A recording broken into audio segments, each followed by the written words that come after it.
Hey there, I'm Jason Cassidy, the host of Once Upon a Coin, and I've got a pretty big announcement to share with you.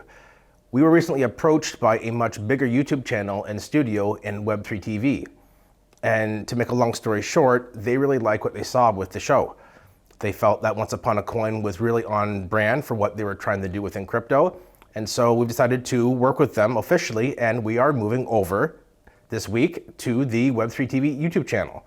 And that means you'll be able to watch the show just like you have been so far on a much bigger channel with a much bigger platform and a much bigger purpose. So we're really excited here at Private Key to be having this relationship. However, I do want to share with you that this doesn't mean that that's the end of things here at the Private Key Studios. We still have a passion for telling stories, and we're going to be doing more stories. So you're going to want to be checking back on this channel for some exclusive content.